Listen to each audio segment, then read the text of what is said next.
They made you believe that in order to get well, it needs to take 10,000 hours paid to the therapist. The reality is that it's not true. Disease, it's not something negative, it's a signal.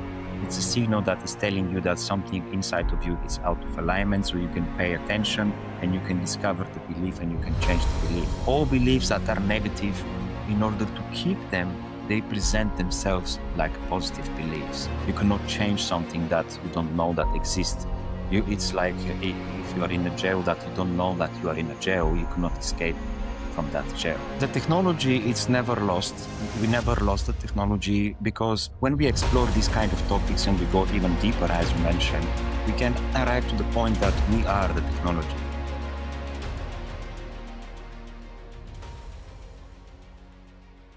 All right. Well, welcome back to Wholegrain Wisdom Podcast. It's been a while that I haven't recorded an actual episode like this one. I've been off for parental duties. My son was born a few months ago, so I took some time before going back here, and something crazy happened during this time that, kind of like a huge download and a life experience happened, especially during the birth of my son. And I realized, oh my gosh, we need to focus so much more on the healing journey of each of every one of us, because wherever you want to go in life, it always starts from, decluttering and cleaning up yourself from the inside and then going out. And what a best occasion to start this new kind of format, let's call it like this, with Krasimir. We just got friends very fastly, I would say, in the last few weeks since we connected. You're an independent researcher and builder working at the intersection of applied sciences, sacred geometry, and AI architecture.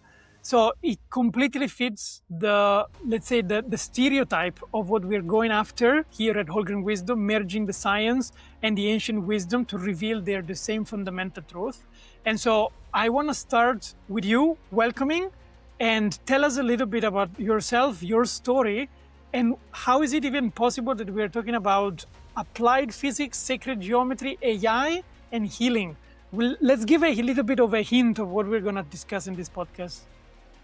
Well, my research, it was more about, my excitement was to explore a space and time relationship. And I was doing it about 22 years without realizing, as a bartender, competing with the time, trying to do orders fast, and realize the space and time are connected, and then understand that there is also inner space, and experience this for 22 years. And later on, when I meet an idea that space and time are one coin with just two sides, they're interconnected, what we call time dilation, I completely was super excited to explore this device, begin to build the device, called the space-time antenna, two intersecting cones.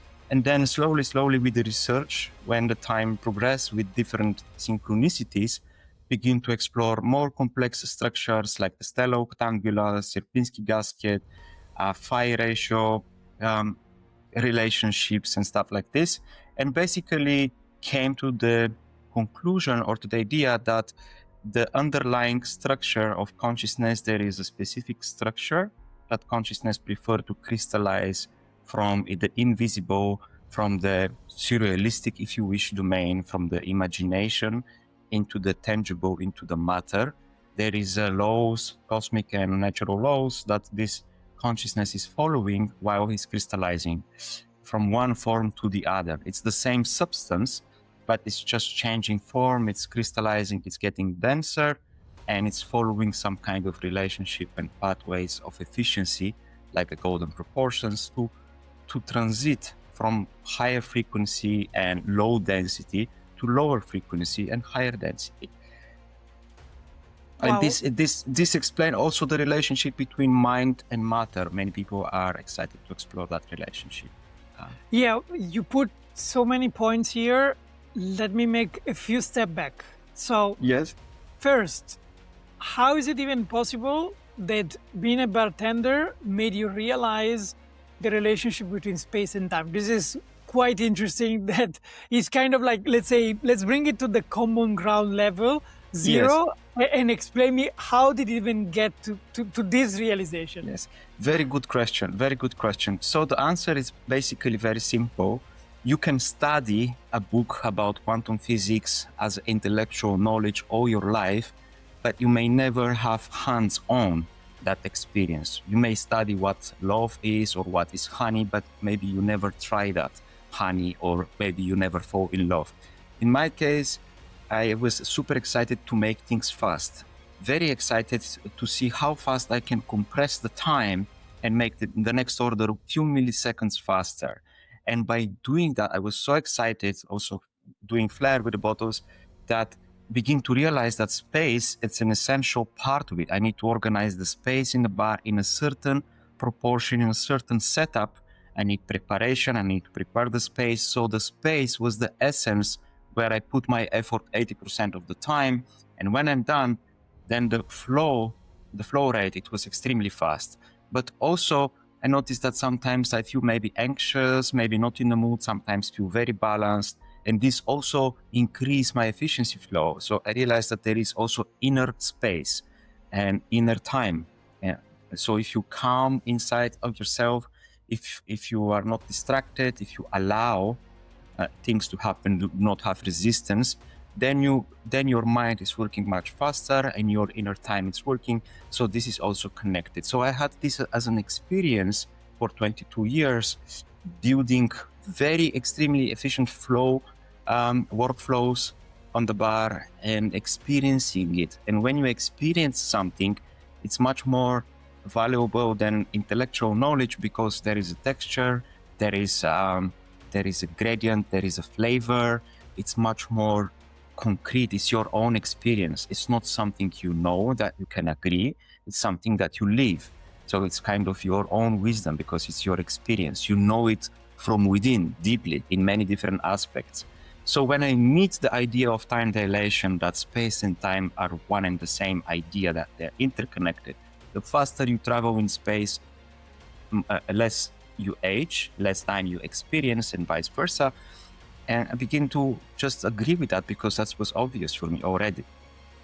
So it's an experience. Wow. So basically, let me try to understand, to connect it to something that we've already talked at the Wholegrain Wisdom, a little bit, probably more connected to sports and athletic performance. So Yes. You're telling me like what the sports scientists say flow, like in a physical sense, you experience it behind the counter at the bar, and then you realize there is actually a science about it, like not just like the biological performance science Yes. of like the molecular things that happen in the body, but actually like physics that describe this mechanism. Yes, I understood that these things that I have experienced, I could not explain to myself in scientific language. There is a scientific language that can explain that things. And also when I begin to research and going deeper, of course, through synchronicities, many other things, relationships, revelations begin to emerge, and the dots, they begin to connect. And it's just everything unfold naturally. Amazing. So a bartender flair artist, we say, that at some point started to become an independent researcher and engineer. What has been the step there?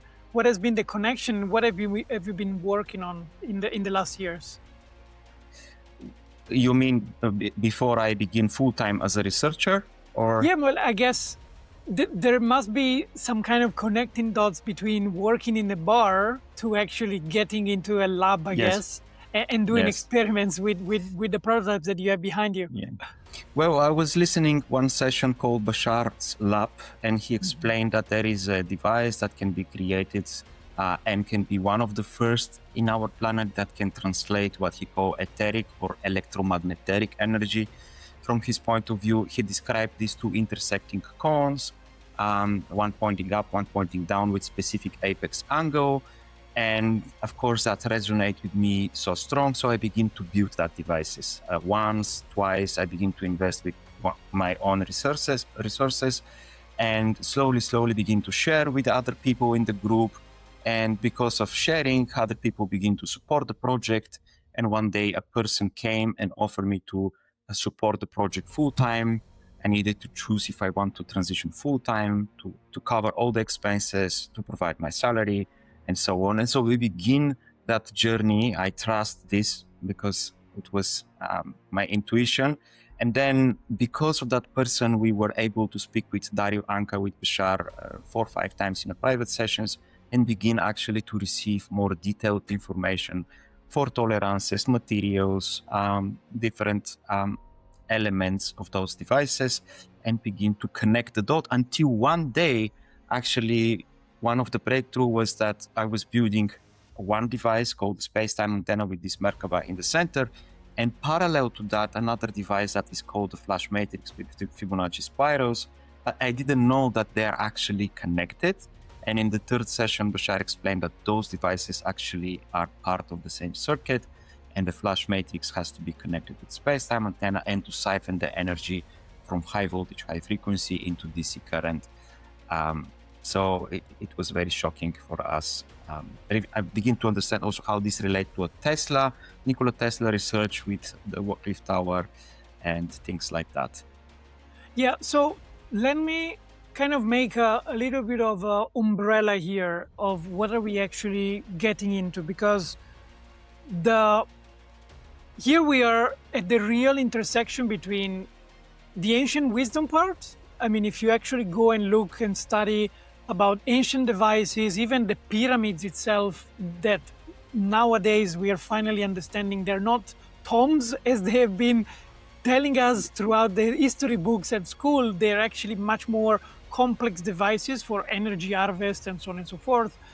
And then on the other end, we are talking about the latest science where real math, so real verifiable and falsifiable experimentations are going on around the world to actually say, okay, there is something more to just the simple electromagnetic theory that we got for the last 100 and something years. I was working with a course group that we are holding here at Wholegrain Wisdom, and I was explaining the guys, we've been kind of like misinformed for so much about the actual essence of energy and electricity. So help me out connecting a little bit of the dots here. Like for anyone that is very new to this kind of conversation, okay, what are we even talking about? What is the shapes and the names of the geometry that you're mentioning, the phi ratio, the golden ratio, and so forth? Let's try to kind of simplify and welcome whoever is new to these topics, why it's even important for them to actually start to understand this. Because this really changes the belief system that you're living in. Okay, that's a very good question. I can allow myself to start a little bit backwards and connect few dots at the same time to fuse it. So the idea is that existence, what we call existence, it's unity. There is nothing outside of existence because non-existence cannot exist. So there is only existence, and anything that can be created, it has to be made of that existence, of that consciousness, which is one united consciousness. It can be in many different forms, many different densities, but it's one substance. So when, for example, that consciousness, it's an omnipresent state before a person incarnate here on earth, and you can see everything, you can know everything at that instant, at that moment. It's very beautiful, but it deprives you to experience change, growth, discovery, and many other experiences. You cannot experience that in a spirit, in such a powerful way like you do here on earth. Okay, you can know it intellectually, but again, one thing is to know things intellectually, the other thing is to experience. And because of that consciousness, it has to converge, it has to focus and densify into more particular form or shape that is limited. But this limitation is not something bad, it's not cursed, it's something necessary for the consciousness to have experience at all, tangible experience, okay, which have texture, which have, different aspects. And I'm saying this because when the individual, when we incarnate here, in order to have those experiences, we need a structure, we need a structure, and this structure is the beliefs. We need a different belief systems that can filter that omnipresent knowingness into something very local, very unique, and allow us to see from a particular point of view, for a particular angle. Okay, so the angle is where we enter into the geometry. So the life itself have, let's say, like a multidimensional crystal, always is here, always is now. You cannot experience anything tomorrow or yesterday. It's stationary, the now moment and the here. But the only thing that can change is the point of view, is a perspective. It's from where you observe things, other people or yourself. So the angle is changing, and that's why the geometry here is coming in place. But if we're talking about also devices and prototypes, the same thing it's applying there. If you have, because this consciousness is everything, it's everywhere, not only the objects and everything in between. So if you create a structure that it's favorable of these proportions that are symmetric divisions like phi ratio and so on, that consciousness prefer to express because they have higher efficiency. Again, we come to efficiency.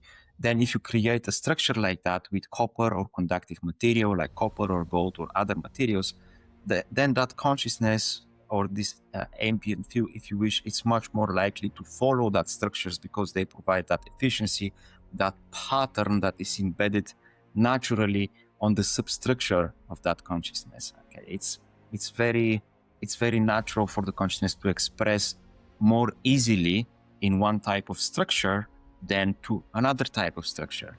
And now we can step back to go to the belief. When you have a coherent belief that are with love and gratitude and compassion and more of them working together. Let's say the highest vibration possible. Yes, they allow you to express much more in a coherent way that consciousness, that aspect of that consciousness. And when you have a negative beliefs and definitions, you experience the same consciousness, but just you channel completely different state of it. And the same thing it's like with antennas, with the structure. When you structure it correctly in a coherent way, that all the points, all the fulcrum points that the structure create, they create a circuit, fractal circuit that can expand because it's have fractal nature. It can expand infinitely and can contract infinitely. And this contraction supports the midpoint, the center point of that structure where energy is compressed, the potential is gained with higher potential. So when you have higher potential at the center, lower potential at the periphery, the energy flow from the path of least resistance from higher potential to lower potential. And then you create the circuit in such a way that it can oscillate and provide pathways back and begin to oscillate and breathe like our breath, like our heart. It's pulsating, it's oscillating back and forth. Why do we need this kind of devices? Like when you started to work on them, what was the end goal? Like I would say it's not just so much about finding the right geometry, finding the right material. Of course, this is kind of like the journey to get to the goal. But then what is the goal? You use some terms of like, gravity and time and space and so on. What are they used to? Like, can they allow us to travel through the universe or like a free energy abundantly everywhere? Like, what is the actual practical goal of this? Yeah, so there are many different aspects of this question. It's a beautiful question.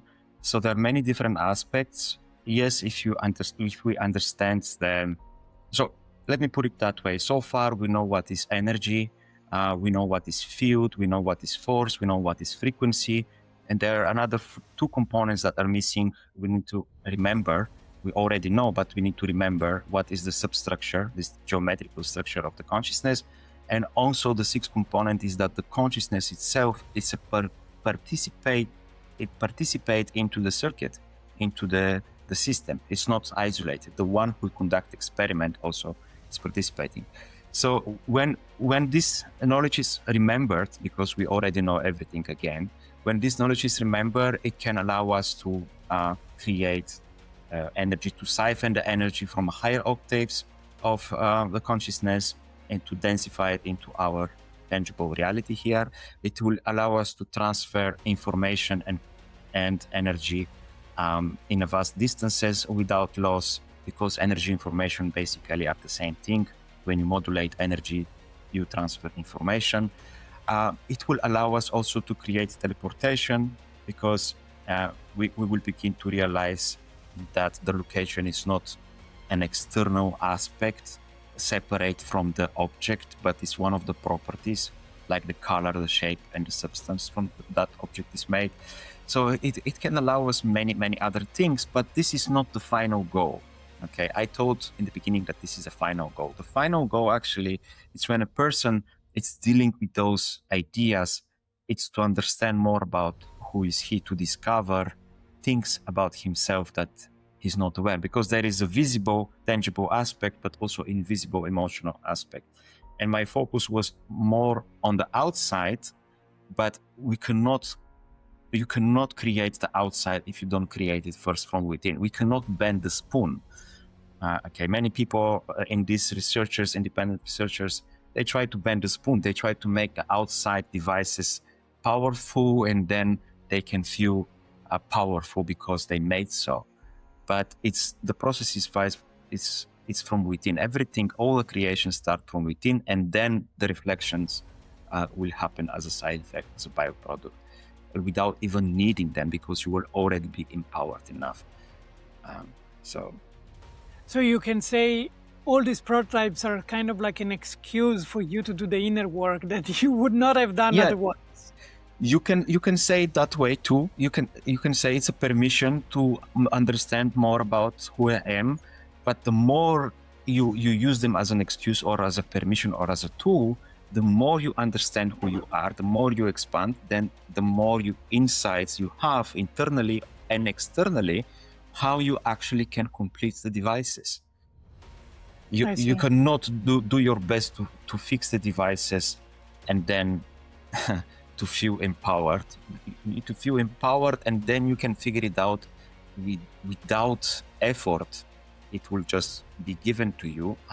Not only you, also we as a species, as a planet, need to maybe reach a certain level of consciousness. That's why Nikola Tesla, Arrive machines, and many other inventions, they couldn't surface, because the mass collective consciousness was in a different state.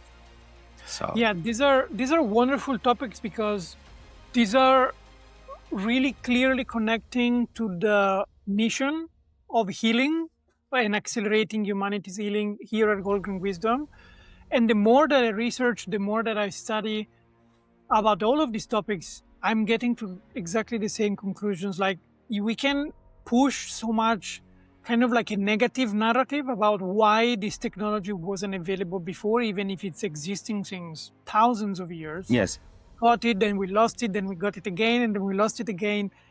And what you mentioned about the average consciousness level development here in this planet was not high enough, and now we're getting there slowly, or actually relatively fast in the last few years, I would say. We're definitely accelerating. So let me connect a little bit of the dots on why all of this matters for healing and personal growth in general, because the reference that you've done on the belief systems as a filter to see reality, and you mentioned the vibrations. What I usually say to people, to really put it in a very simple kind of metaphor or explanation, is like, think about yourself as somebody watching a television, and the television is perceiving a signal that is always there, right? Let's not consider necessarily whether you start the play or not button for the Netflix movie. Imagine like the older televisions, where you were tuning into the channel that had a program that was already running. Whether you were there on time or late, it doesn't matter.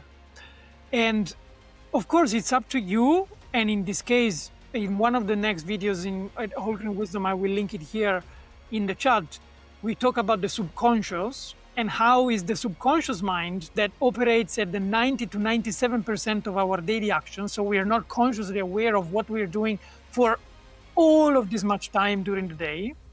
Yeah. And is the subconscious mind that holds the remote control of which channel to select in the television. So when you are choosing consciously and then subconsciously to program yourself for a love movie, you're going to switch and play the love movie. But if you're unconsciously trapped into the negative part, then unconsciously you keep pressing the button for a horror movie and you keep watching the horror movie. So Yes. guide me a little bit here. How does it all connect, not just for the experience per se that you live, but also how does it relate to like our personal well-being status, our health, our healing situation? Like, you know, if somebody is in a chronic state of whatever kind of disease, how having this type of conversation for real has the potential to do something for you, instead of, as you mentioned, always looking for the next machine, the next chemical, the next pill that is coming from the outside to cure yourself. And then you're always into the look for it because it's never going to arrive. Yes, exactly. So the practical step, or at least what I found on my research, is that there are three main levels, physical levels of the consciousness. The first one, where are the beliefs and definitions, is the bigger one. Imagine it's a bigger sphere, and this is beyond the subconscious. It's what we call unconscious level. So in the unconscious level are beliefs and definitions. It's the structure from which you perceive the world and yourself. It's the matrix, so to speak. And this matrix, it's responsible for the subconscious feelings and emotions. Okay, they determine how you're going to feel. They determine what emotions or feelings you're going to have. When we're talking about emotions, they're usually energy emotions, but they're not coherent. When we're talking about feelings, there's coherent, quiet, but very powerful. Okay, but if you have, for example, a negative belief that life it's bad for you, or you are failing, these definitions, this belief, it will make you feel emotions that you do not prefer, right? So the emotions, they cannot come from the vacuum. They have to come from beliefs and definitions always, and they are in the subconscious. Now, beyond that, the smaller level, it's the top level, which is the conscious.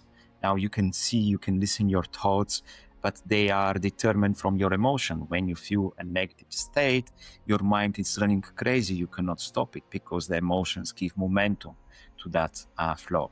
So the idea here is that nowadays, to give an example, many of us are trying consciously to create positive change in their life. They initiate maybe new action. They try to do positive thinking, but this is a change that happened in the conscious level. It's very shallow. It's on the surface. It's inside.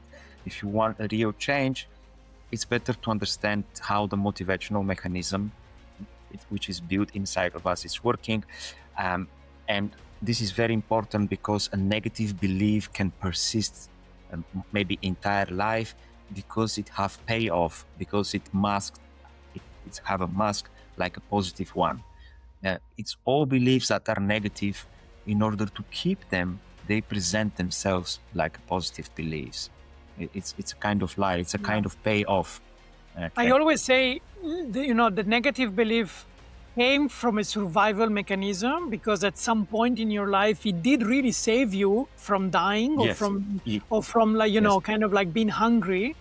But of course, nowadays, they no longer serve you, but you keep carrying them and they get activated even when you don't prefer consciously, but subconsciously, they're always there. And until you don't clear them up, then they keep being there. Yes, exactly. And you cannot clear them if you do not investigate them, if you don't find them. You cannot change something that you don't know that exists. It's like if you are in a jail that you don't know that you are in a jail, you cannot escape from that jail. So the idea is that to increase the awareness of the people that they are powerful enough, and it's relatively easy. Again, easy, it's a belief, it's a positive belief that it's easy to go and work with your beliefs and change, because somebody will say, yes, but it's very difficult. That's also a belief that is difficult. Yeah, I think it's let me make a point here, because I always love, in Italian we say we kind of like turn the knife into the wound, but I think it's my role somehow. I need to be the bad one to bring a little bit of negative, like not negative, but like a little bit of triggering topics. It's I always get confronted from the people that worked from a conscious level in doing a traditional therapeutical work. And they always come to me and say, no, but this takes so much time to do it. It's like, this is a belief. They made you Yes. believe that in order to get well, it needs to take Yes. 10,000 hours paid to the therapist. The reality is Yes. that it's not true.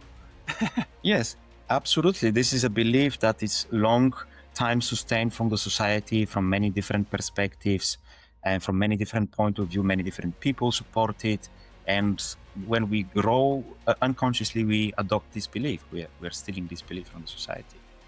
Yeah, but I want to maybe emphasize here on something very important about healing and about diseases, that sometimes when a person wants to heal himself, it's not maybe more appropriate is to understand what disease is, because the disease, it's not something negative. It's a signal. It's a signal that is telling you that something inside of you is out of alignment, so you can pay attention and you can discover the belief and you can change the belief. If I have a machine now and I give to somebody to heal himself instantaneously, he will not have the opportunity to investigate his negative beliefs that caused the disease in the first place. And this disease must, by definition, manifest in another part of the body or in a different way, because the belief, it's in the unconscious mind, it's remaining there, and it's triggering the emotions, it's triggering the thoughts, and then the actions, and it's crystallizing. So it's much more powerful to understand how the consciousness work and work in the belief level and feel empowered, and then those machines and devices, they will exist, but they will come later on as a reflection, as a byproduct of what we develop within ourselves. It's not that we're not going to have chambers that create coherence and resonance and can sustain the biology faster, but they're going to come as a side effect of what we understand, not before that. How do you think, to somebody that listens to this information and maybe goes even deeper than that, and they start to really realize that we did have this technology for so long, but we weren't ready, and now already, I guess, accepting the idea that we were not ready is a step forward itself, because so many people, they rather get angry about, the system treated me unfairly or cheated on me, or maybe just kind of, lied to me, the government or whatever other institution, corporation, etc. What has been kind of like the breakthrough moment for you, if you ever happened to get to one of these big walls, like to really accept how the universe works, how reality works, and to start to understand, oh my gosh, there are really so many beliefs that I unconsciously absorbed from society, from my environment, from my parenting. And of course, I mean, everybody did, or in theory, did it for their own best intentions, right? We absorb so much of our belief systems from our parents. And I bet that at least 51% of the parents out there, they're trying to do their best for their kids, right? They're not Yes. willingly wanting to kind of provide a story that is not complete. Yes, absolutely.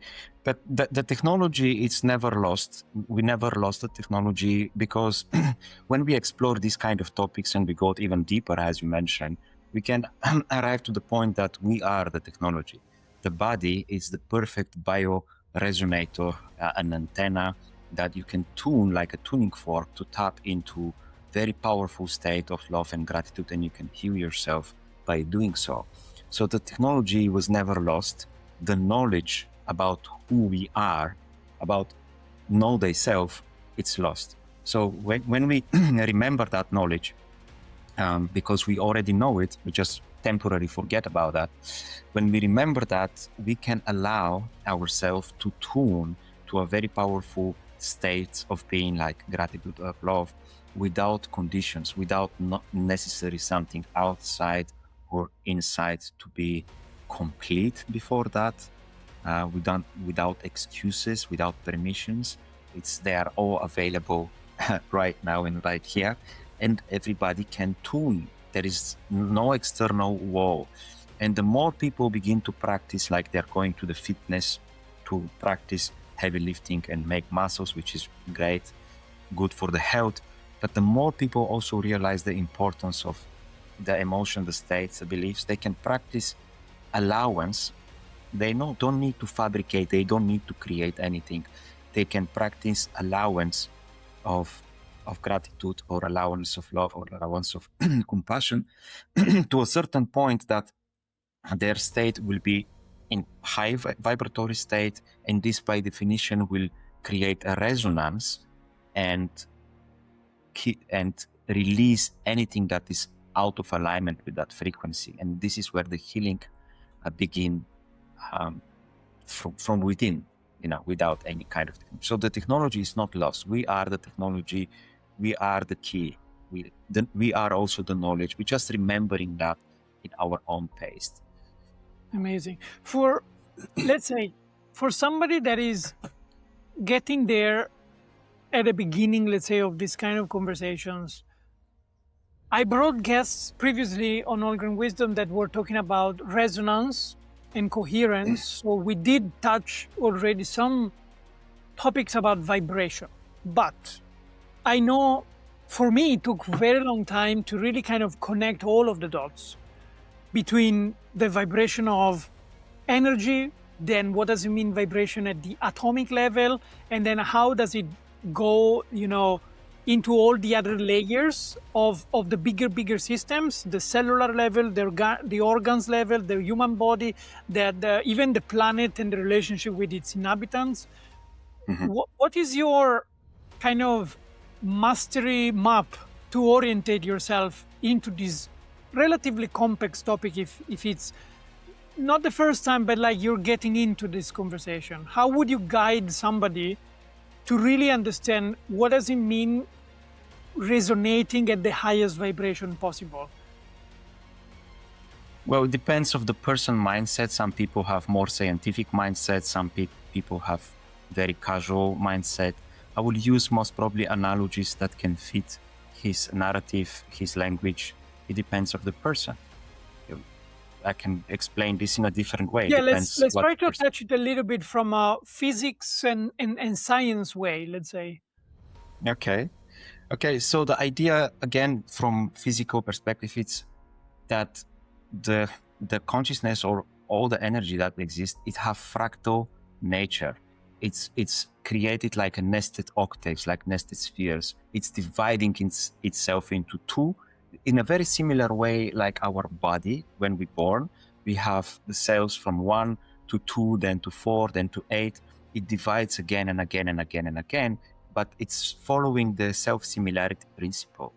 And when it begins to divide, the new divisions, they're called undertones. They are nested inside the bigger one. So everything is interconnected. Everything is linked. And the one vibration or energy that can link to all octaves, no matter how big they are or how small they are, is what we call the unconditional love, because the unconditional love has no resistance, have zero impedance, accept everything, allow everything, does not resist anything. That's why it's moving with infinite speed. And because it's moving with infinite speed, can exist simultaneously in all places at once. So when you tap into that field, you are expanding. You are not anymore a local, but you become subject to a superpositioning. You send a love unconditionally to everybody else in existence, and you are in alignment with how the existence perceive itself and perceive you, with gratitude, with acknowledgement, with allowance. When you do that, you are creating constructive interference with the most powerful energy in the universe. You begin to channel it, and because you become a conduit from that frequency, you begin to siphon the same qualities. This is the law of continuity in the physics terms. So you begin to have the same quality of that energy, begin to have different insights, different actions, maybe different attitudes, more connected with other people, because you feel them that they are close to you, they are inside of your heart, there is no more distance. So yes, in the physical sense, we can express this like the law of continuity, the constructive interference, the superpositioning, and many other ideas. It's amazing because, when I started my inner journey, let's call it like that, for me, the first step was into Tibetan Buddhism meditations. And in the specific school, let's say, that I was part of, it's the Vajrayana lineage. So let's say the highest school of Buddhism. And they don't go on and on with like the practical specific explanations that you may get in other types of schools. They get you sit down and meditate right away. It's very weird at the beginning because they put you there and they guide you through the building of all of these very crazy images of deities, of symbols, of shapes and proportions. And you recitate the mantra, right, during the meditation. And for so long time, they were telling me, meditate on this form because then you're going to attract the quality of this form. And I'm like, what the fuck do they even mean? Like, how is it even possible? And now you're giving me like the actual scientific explanation of how the ancient wisdom conversation has been translating and narrating exactly what you're describing, but in simply different terms, right? Because now we're using the law of continuity, mathematical terms, but at the beginning, when this knowledge was translated from one person to another, and in the majority of cases, it was not even written down because mostly of the Vajrayana lineage is just word of mouth from one generation to another. They were sharing, like they were transmitting all of this into forms, shapes, ideas, not necessarily the written form of the mathematical scientific understanding. And this is, I think, the key missing link for people to really acknowledge, oh, we're talking about the same things. They are the same thing. We're just narrating it with a different, somebody speaking in English, somebody else is speaking in Sanskrit, but it's the same thing. Yes, absolutely. They had different knowledge, different understanding. The science was not evolved at that time. So they were using efficiently what they have, the best way, what they already have, which is perfectly fine. Now the science is more advanced. We can use different language, different shapes, we can dress the same idea in a different way. But again, we're talking about the same idea because this is universal and natural laws that they never ever change. They are golden, so they're eternal laws, and we just discover them from different perspective. Yeah, amazing. Let me close the conversation. Let's start to get a little bit of a wrapping up here.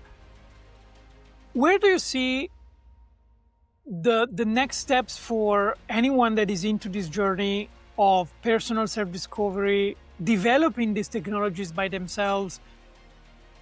Where do you see the next steps going? Do you have kind of like an expected timeline in pure chronological terms of when are we going to get there? Because of course, for anyone that knows anything about, Tesla technology and drive technologies and all of these very futuristic machines that have been built even more than 100 years ago, the prospects for humanity is very different than what we have today. Like the possibility of abundance is infinite.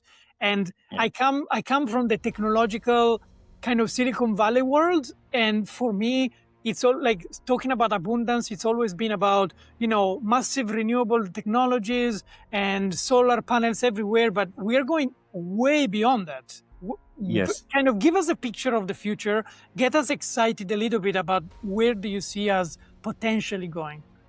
Okay, so potentially very soon we're going to remember as a collective consciousness that what we see as contradictions, they are just different sides of the same coin. We're going to remember how to create complementary between equal and opposite forces, and that one does not exclude or annihilate the other. It's just complementing it.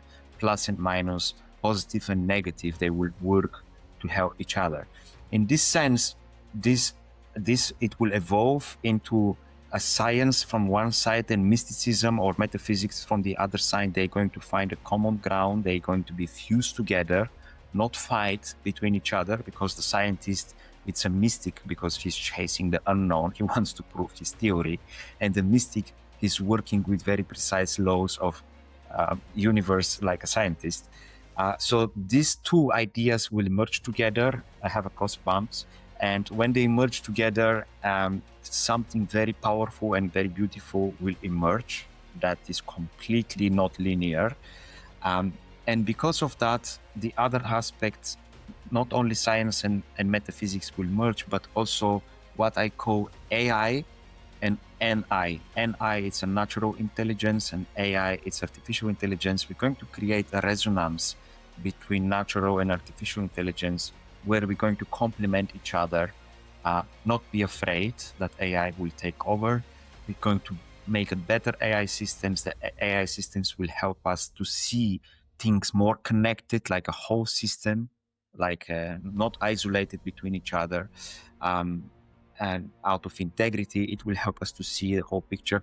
And this resonance between the contradictions between NI and AI, between the physics and metaphysics, between space and time, between the negative and the positive, we're going to remember that the negative emotions are something beneficial because they're giving us a signal and revealing a negative beliefs to work with. So we're not going to fight the negative emotions. We're going to welcome them, investigate them, and find out what they're telling us. And in this way, we're going to become, again, from masters of limitations, masters of integrations. We're going to integrate other people, AI, and everything in a harmonious way, and expand beyond what we could even imagine right now. Maybe in the next 5-10 years, it will be completely different picture that I cannot even...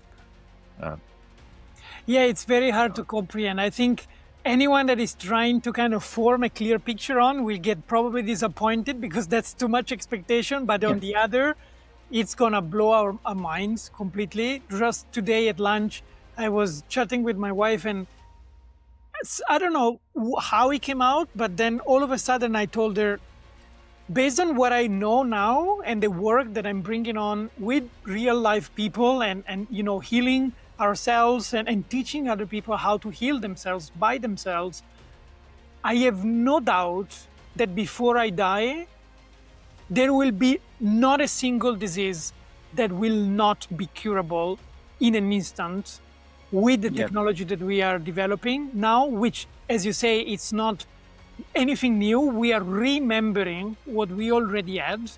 And so this is very exciting. This brings me actually to the real last question then, because you mentioned about this connection between NI and AI and so on and so forth. You have some prototypes / products that you're starting to commercialize or to bring on into the public. I've actually been testing your audio programs for the last 4 or 5 days. And it's been very nice experience. Tell us a little bit in a nutshell, what have you developed and what can you offer to the community today that they can already start to work on it by themselves? Well, a few weeks ago, I discovered this kind of sound protocols that find a way to engineer them, to create them and begin to listen those 3 different sound frequencies. And they help us to tune the brain like an antenna, very efficient antenna, so the information can flow. You begin to connect the dots because me and you and other people like to connect the dots to fuse the different contradictory idea into something that makes sense. So by working with this sound frequency, I begin to work with 2-dimensional flat diagrams of the ikigai, how the person can investigate what is his ikigai. Then this ikigai become 3-dimensional tetrahedron, then start to get more dimensions inside, but this is another topic. And therefore I arrived to the idea that we can create this Merkaba that is behind me out of AI agents that mimic the same 26 vectors that are happening inside. They are 45 degrees apart and they are fusing together into the core. So the idea is that you can give your intention if you have a dilemma, something that you really want to figure it out in your life, but you're not certain, you're not clear, there is a contradiction. You can fuse your intention into this tesseract, as I call it. It's taking your idea and begin to prepare it, expand it, extend it, structure it in a very clean way inside the core in the first level of synthesis, and then shoot it out to 26 independent minds, 26 independent AI agents. Each one of them have perspective that is unique, kind of a belief, an angle through which it can see your idea. It analyzes it, and then all the perspectives like information are fusing to the core again, and the core is synthesizing them, and it's finding the revelations where this individual perspective, they begin to cross over, when the dots are actually converge, okay? And when you see 16 out of 26 minds converging on a single topic, it means that there is something valuable there. And those insights, when you read them, they can strike a chord inside of you because you already know everything, but the insights that you may receive can be out of the box and can strike a chord like a mirror. You can feel that you resonate with this. I resonate. You may have an epiphany. I didn't think about that perspective in this way, but maybe the skeptic, the engineer, and the futurist, which are different mindsets, it can provide you a perspective that can be new for you, for the things that you already know, but to see it from a different perspective and to allow yourself to integrate it in a different way. So yeah, the Tesseract, it's a very exciting project. It's like baby yet, but it's working very good. And one thing interesting about it is that I'm using 15 symbols that are mentioned from Bashar. They are called the sacred circuitry. They are given from Sirius civilizations, and they are designed to prompt the agents how they think, not what they think, but how they think. For example, to expand, to extend, to center the information, to find the intention, to connect, to act, to suggest different action to the individual, to ground this new belief or these new insights, and so on. It's very exciting. I did yesterday a free run for the few people of my community, and we had a really amazing result. So amazing. Where can people find you? And thanks so much for being here and expressing all of this wisdom, Krasimir. It's been so much fun. Yeah, my pleasure. It's always pleasure to talk with you. We are just the same people from different skins. We are different angles of the same point of person. View. Yes, exactly. We are only on the surface, we are different. People can find me alistaircenter.com. This is my website, which is main website, and soon I will introduce there the Tesseract and the Reality Architect application that I'm working also, where people can excavate beliefs and definitions and learn how to diagnose themselves, the invisible part of them, in a very precise way. Yeah. Amazing. Thanks so much, Krasimir. It's been a very big pleasure. Me too. Thank you so much for having me. Thank you.